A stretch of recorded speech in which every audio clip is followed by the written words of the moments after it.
Afin de vérifier et de valider les nouvelles exigences de la RT 2012, nous allons envoyer le modèle 3D conçu au travers du logiciel Cadsoft Envisioneer dans le logiciel Archiwizard. Pour cela, depuis le menu Fichier, choisissez la fonction Exporter, exporter le modèle 3D. Sélectionnez le format SketchUp, puis dans la liste déroulante des types de formats d'export supportés par Envisioneer, placez-le dans le dossier de votre projet, nommez-le et validez. Depuis votre explorateur Windows, double-cliquez sur le fichier que vous venez de créer ou faites un clic droit Ouvrir avec le plugin Envisioneer. Lorsque vous ouvrez votre projet dans Archiwizard au travers de ce plugin, la première question posée est de savoir si vous souhaitez créer une nouvelle étude dans Archiwizard ou d'en mettre à jour une existante, au cas où vous auriez déjà travaillé votre projet pour l'étude thermique et que vous l'auriez modifié entre-temps dans Envisioneer. Ici, choisissez Créer une nouvelle étude. Le logiciel Archiwizard va s'ouvrir automatiquement et vous proposer d'enregistrer l'étude sur votre ordinateur. Placez-le par défaut à côté de votre projet afin de le retrouver ultérieurement plus facilement. À noter, les points que nous allons aborder sont accessibles depuis la version Premium, mais aussi dans la version Esquisse d'Archiwizard, qui est une version gratuite et livrée par défaut avec Envisioneer. Les fonctionnalités de la version Premium seront présentées dans une autre vidéo dédiée afin de bien distinguer les différences entre la version gratuite et la version payante. La première étape d'importation est de choisir les fichiers météo. Sélectionnez par défaut les fichiers France RT 2012 dans lesquels vous retrouverez les stations météo reconnues par la réglementation thermique, en allant des zones H1A aux zones H3. Sélectionnez celle qui correspond à la situation de votre projet.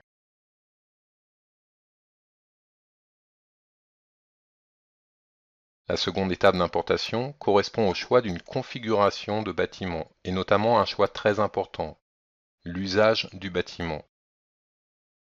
Pour de l'individuel ou du collectif, des bibliothèques Envisioneer sont déjà pré-paramétrées dans Archiwizard. Pour d'autres usages, vous retrouverez une liste d'usages pris en compte par la réglementation thermique RT 2012. Dans le cas de notre projet, nous allons sélectionner la bibliothèque Envisioneer pour du logement individuel de type maçonné. L'intérêt de cette bibliothèque est qu'elle contient des parois déjà pré-paramétrées en détail. Il vous est bien entendu possible de créer vos propres bibliothèques de composition de parois, de les importer et de les conserver dans Archiwizard pour gagner du temps dans vos études. La troisième étape va vous permettre de sélectionner directement depuis le modèle 3D que vous avez conçu dans Envisioneer les composants qui vous intéressent et d'ajuster le cas échéant leur nature.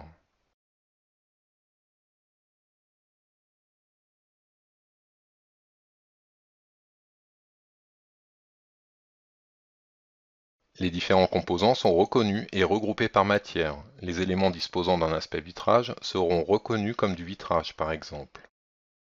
Il vous est ainsi possible à cette étape d'isoler ou de regrouper des objets disposant de la même matière.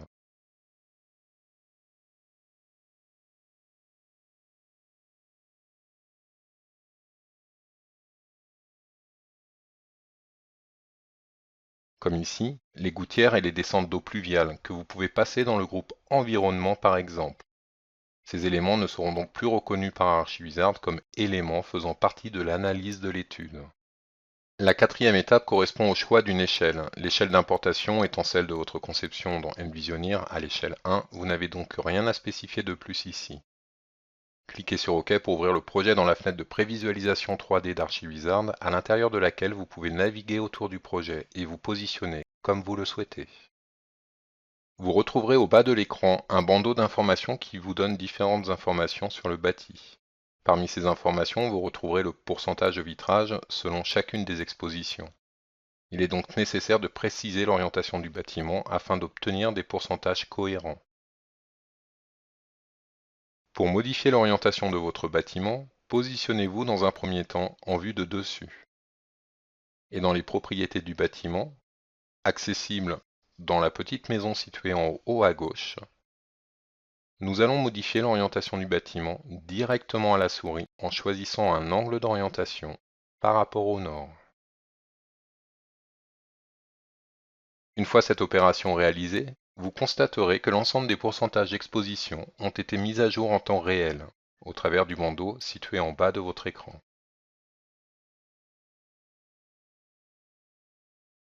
D'autres bandeaux d'informations sont disponibles et vont vous aider à contrôler et à paramétrer en détail l'ensemble des points liés à la RT 2012 de votre projet.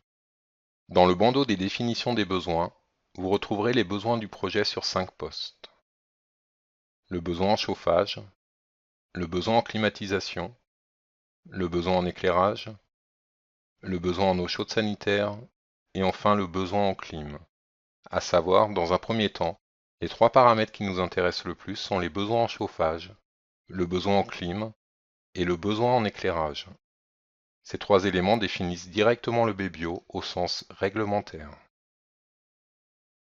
Pour affiner ces résultats, le premier paramétrage que nous allons utiliser touche directement la composition des volumes de votre bâtiment.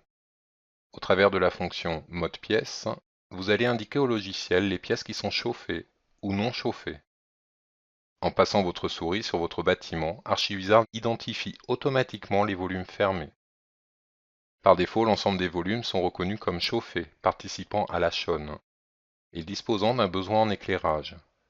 Modifiez les différents besoins par volume au travers des propriétés de la pièce situées dans la colonne de gauche. Pour les combles, le garage et le cellier, indiquez non chauffés et sans besoin en éclairage et ne participant pas à la chaîne si nécessaire.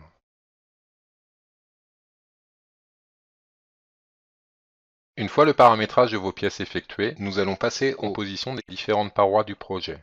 À noter, les parois sont regroupées automatiquement en fonction des statuts des pièces que vous avez spécifiées.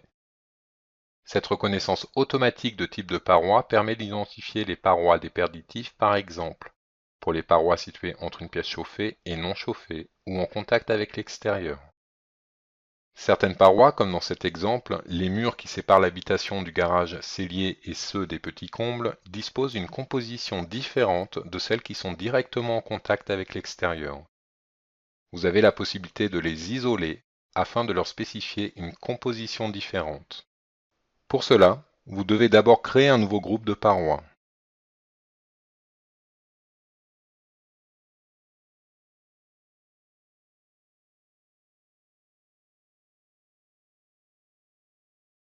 Sélectionnez ensuite à la souris les parois concernées pour les ajouter à votre nouveau groupe.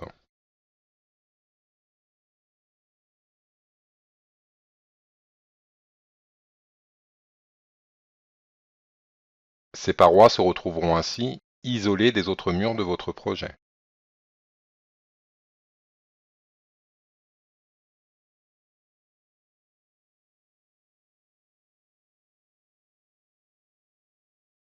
Vous allez donc pouvoir leur affecter une composition différente depuis les bibliothèques de murs et d'isolants, comme par exemple de murs non isolés, en plâtre et de type alvéolaire.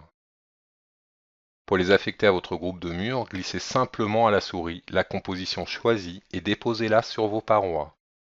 Vous pouvez constater à gauche de l'écran les nouvelles propriétés affectées. Il est bien entendu possible de personnaliser ces compositions pré-paramétrées en ajoutant par exemple un isolant depuis votre catalogue. Sélectionnez-le tout simplement et glissez-le dans le schéma de la composition de votre paroi situé à gauche de votre écran.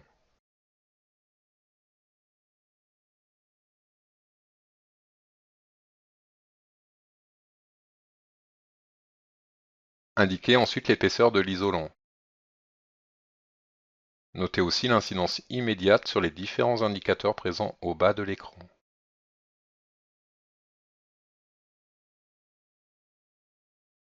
Pour le groupe suivant, le logiciel reconnaît les cloisons intérieures avec des compositions par défaut qu'il n'est pas forcément nécessaire de modifier lorsqu'il s'agit de cloisons de type plaque-style, par exemple. Les murs extérieurs sont quant à eux déjà correctement reconnus, et il n'y a donc pas non plus de précision supplémentaire à apporter. Les planchers bas au sol sont reconnus ici comme entrevous PSE, et la dalle intermédiaire est bien reconnue en type plancher ourdi béton. Pour les planchers hauts, nous constatons qu'une partie de la dalle intermédiaire a été dissociée. Comme pour les murs de redressement des combles, vous avez la possibilité de les isoler dans un nouveau groupe afin de les distinguer des plafonds sous comble.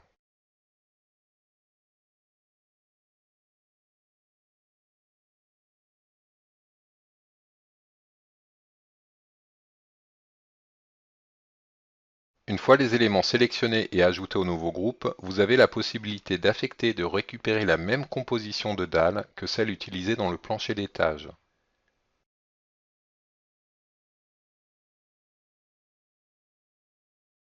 Comme pour le mur de redressement, ajoutez depuis la bibliothèque de matériaux un isolant supplémentaire sur votre dalle.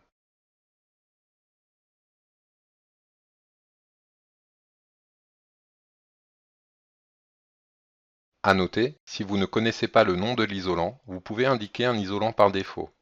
Dans le cas contraire, vous avez la possibilité de piocher directement dans les bibliothèques complémentaires de fournisseurs.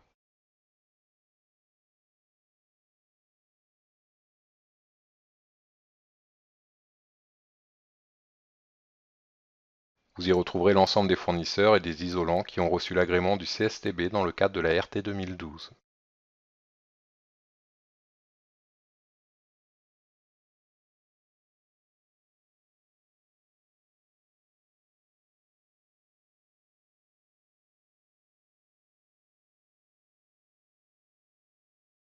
Vous pouvez, comme dans ce cas, modifier dynamiquement l'épaisseur d'un isolant, comme 30 cm par exemple.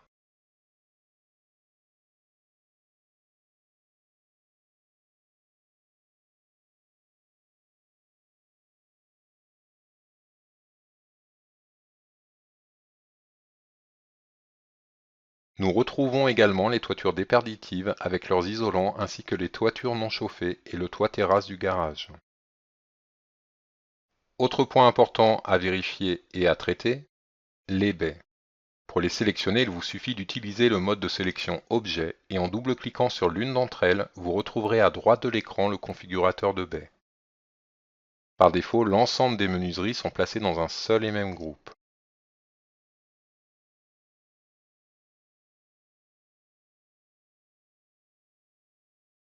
Vous avez cependant la possibilité de créer de nouveaux groupes, comme un groupe de portes, isolé, un groupe pour les portes intérieures et un groupe pour les Velux.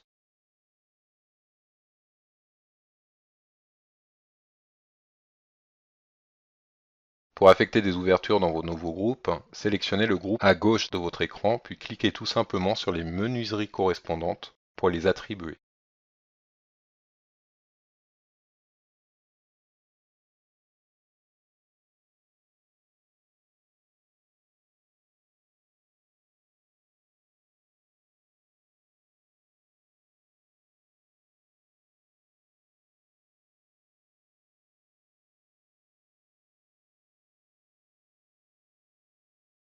Pour les portes intérieures, vous disposez pour faciliter leur sélection d'un mode de coupe 3D dynamique.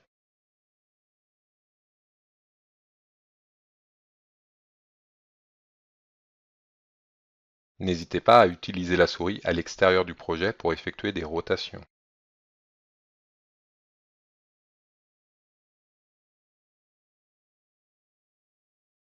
Lorsque les menuiseries sont regroupées, nous allons pouvoir appliquer la même composition à l'ensemble des menuiseries contenues dans un même groupe, en choisissant des compositions depuis la bibliothèque.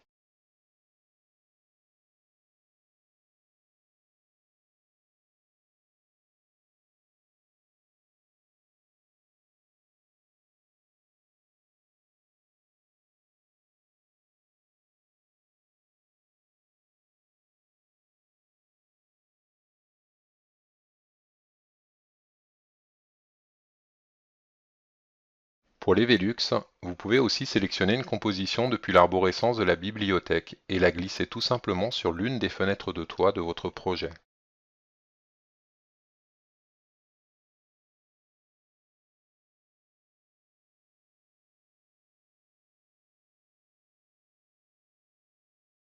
À noter, le logiciel vous propose automatiquement de l'appliquer sur l'ensemble du groupe auquel elle appartient.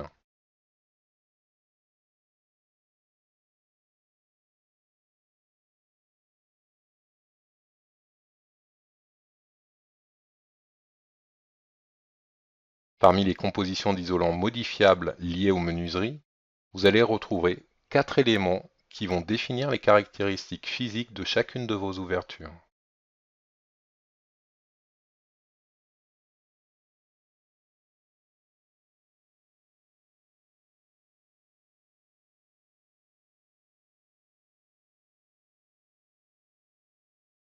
Nous pouvons modifier ainsi l'un de ses composants en le sélectionnant depuis la bibliothèque d'isolant, avec un simple vitrage par exemple, et le glisser sur l'une des menuiseries.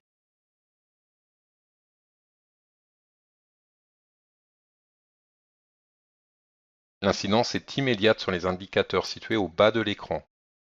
Le besoin en chauffage a ici quasiment doublé.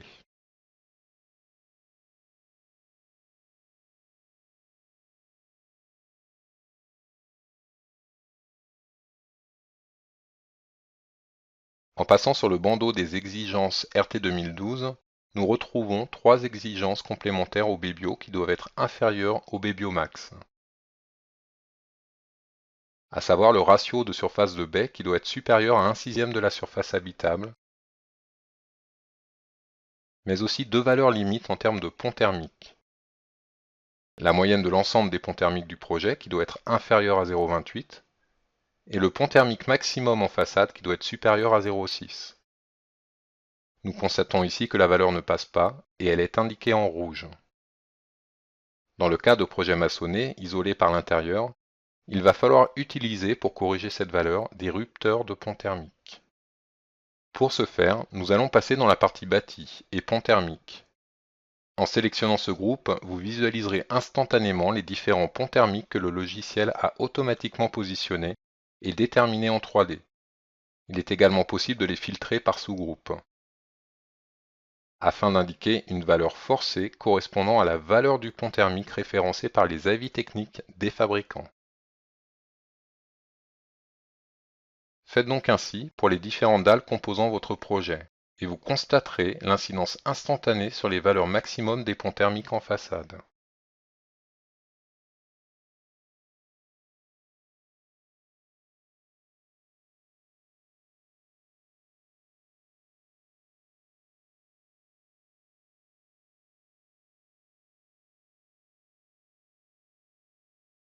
Une fois l'ensemble de ces caractéristiques thermiques renseignées, vous disposez d'un autre bandeau au bas de l'écran, celui de l'estimation du Bebio afin de procéder à un calcul de la version esquisse.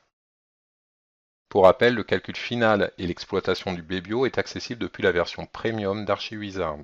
Pour lancer le calcul d'estimation, cliquez sur le bouton de calcul situé en bas à gauche du logiciel. Le calcul vous indique la valeur de Bebio Max qui est de 67,1 dans cet exemple, et une estimation du Bebio située quant à elle entre -10 et -20%. La marge de sécurité étant assez importante, le projet peut être transmis au bureau d'études thermiques qui va pouvoir procéder, dans la version Premium, à l'édition de l'attestation RT 2012. Dans cette version gratuite d'Archiwizard, vous allez aussi pouvoir utiliser différents outils, comme un outil d'imagerie solaire pour aller rechercher par exemple la meilleure position pour des panneaux solaires thermiques ou photovoltaïques.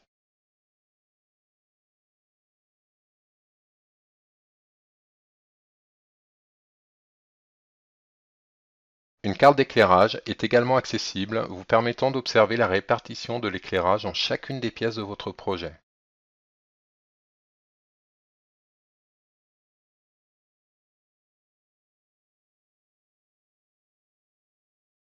Des informations précises sont données et visualisables sur le déplacement de votre souris. Vous obtiendrez ainsi des valeurs en luxe précises pour une date et une heure donnée. Toutes ces informations sont automatiquement classées dans des tableaux de synthèse.